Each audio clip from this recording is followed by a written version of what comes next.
The glass shattered on the porch steps, shards scattering like the secrets I'd just exposed. The sound echoed in the sudden silence. "What did you just say?" Aunt Karen whispered, her face draining of color as 20 pairs of eyes turned to watch us. The reunion banner fluttered above her head. "Welcome, Anderson family," in her perfect calligraphy now seeming like the cruelest joke. I said, "Funny you should mention blood relatives only." "Mom." I held up my phone, the DNA test results glowing on the screen. The weight of 3 decades of lies hung in the summer air between us. I'd been an Anderson my entire life. At least that's what I thought. Adopted at birth by James and Maria, the most loving parents anyone could ask for. They never hid my adoption. It was just another part of our family story, like Dad's terrible jokes or Mom's award-winning apple pie. Being adopted never made me feel less of an Anderson. At least not until 3 months ago, when the invitations for Grandpa Anderson's 90th birthday reunion arrived. The entire extended family would gather at his sprawling Vermont farmhouse for a week-long celebration. Everyone was excited except Aunt Karen. As Grandpa's oldest daughter and self-appointed guardian of the Anderson legacy, she'd taken charge of planning. Her emails became increasingly controlling, filled with references to our heritage and the Anderson bloodline. I didn't think much of it until that family dinner when she showed Mom the guest list. "This is a gathering for true Andersons only," she said, not quite meeting my eyes. "Blood relatives." The table went silent. Dad's fork clattered against his plate. "What exactly are you saying, Karen?"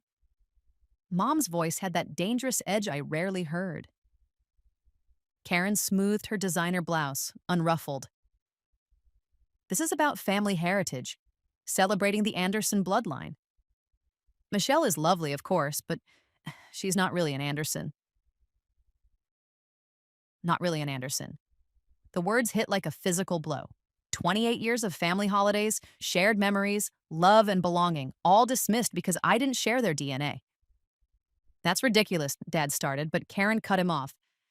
"James, be reasonable. This isn't about feelings. It's about preserving our family's history. Michelle would feel out of place." "The only one making Michelle feel out of place is you," Mom snapped, her hands trembling as she gripped her napkin. But Karen wasn't finished. "I've already discussed it with the reunion committee. We all agree. Blood relatives only. Oh, it's simpler."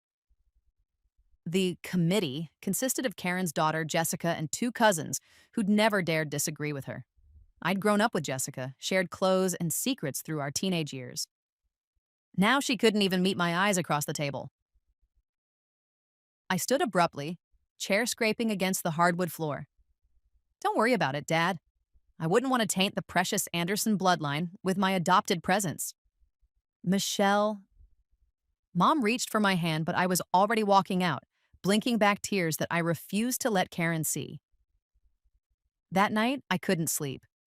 Something about Karen's insistence seemed excessive, even for her. Like she was afraid. I kept thinking about the family photos Mom had been organizing for Grandpa's birthday. One in particular haunted me. A faded Polaroid from a family picnic the year before I was adopted. The next morning, I called in sick to my architectural firm and drove to my parents' house. The boxes of old photos were still spread across the dining room table. I found the picnic photo easily. Summer of 1994, 3 months before my birth.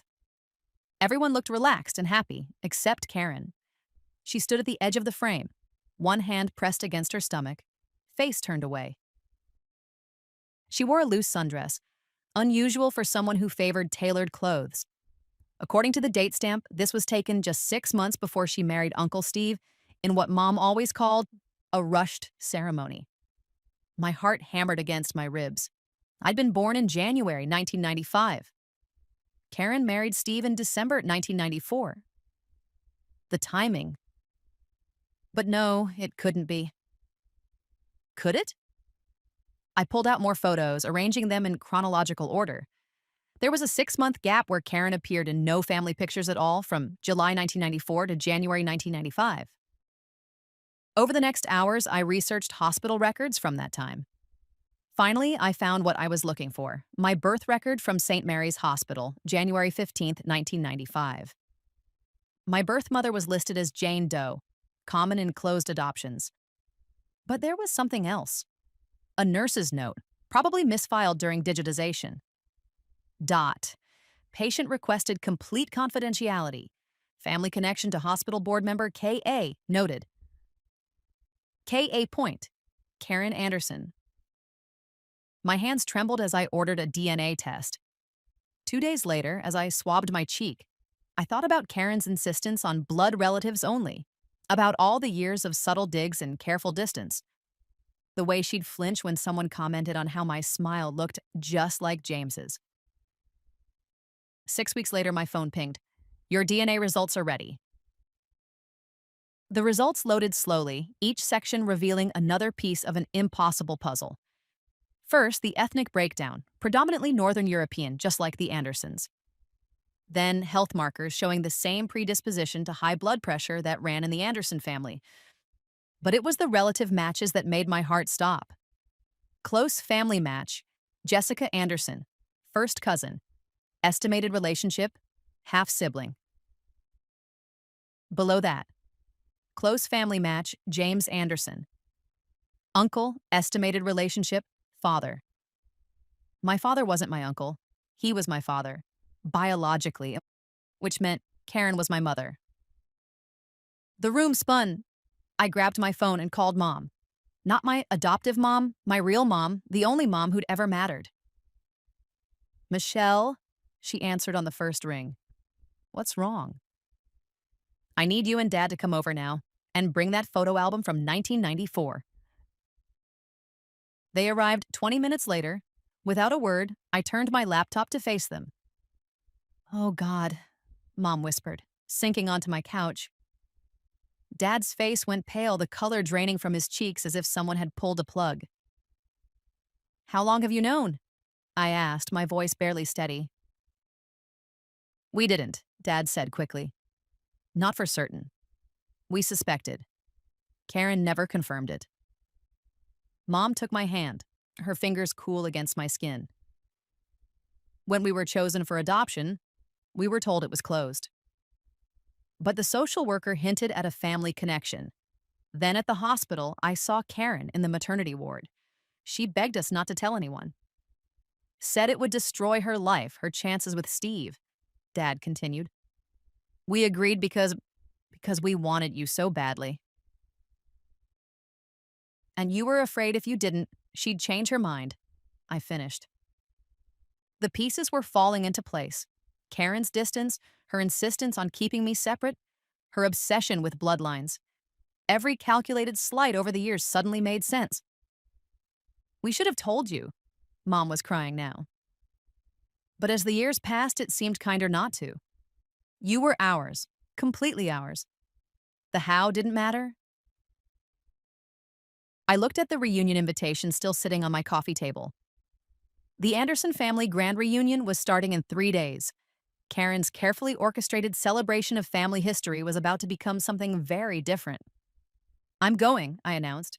Michelle, Mom started, concern etching lines around her eyes.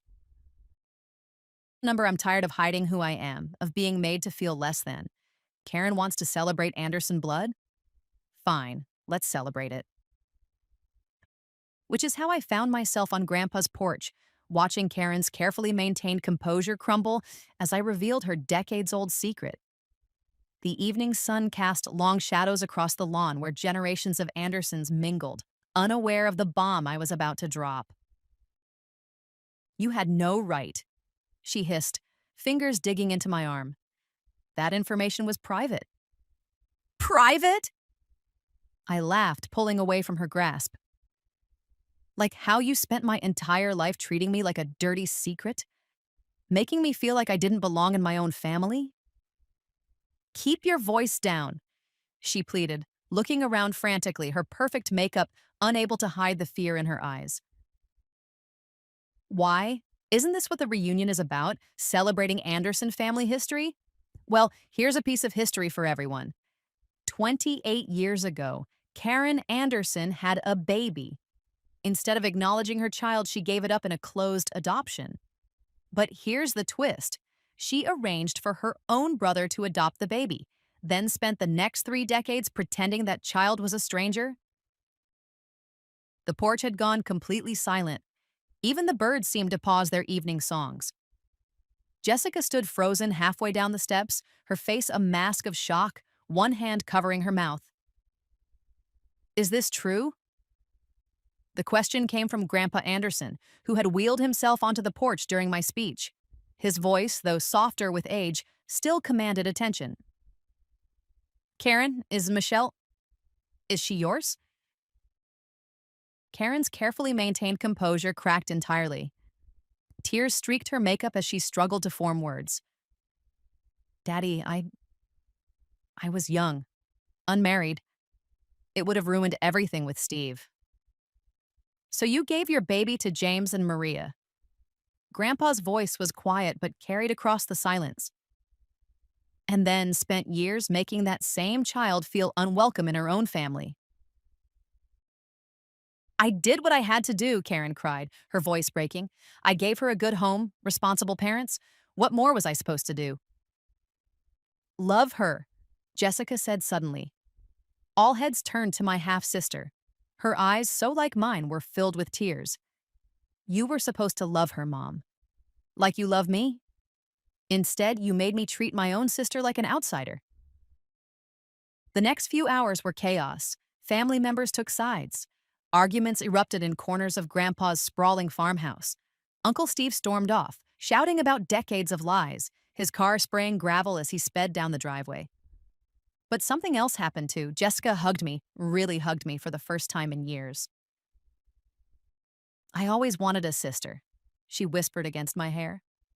I think I always knew, somewhere deep down. Grandpa insisted on hearing every detail of my life, proudly declaring that my architectural talent must come from his side of the family. His weathered hand held mine tightly, as if making up for lost time. Karen left early, refusing to participate in the spectacle, but her departure felt like a weight lifting. For the first time, I could just be an Anderson. No qualifiers, no explanations needed. Later that evening, as fireflies danced across the farmhouse lawn and crickets sang in the tall grass, Grandpa called everyone together. Family, he began, his voice strong despite his age, is not about keeping secrets. It's not about blood or DNA or who has the right to belong. Family is about love. Messy, complicated, sometimes painful love. He turned to me, his eyes clear and bright. Michelle, you've been an Anderson since the day James and Maria brought you home. Not because of whose blood you carry, but because of the love you've both given and received.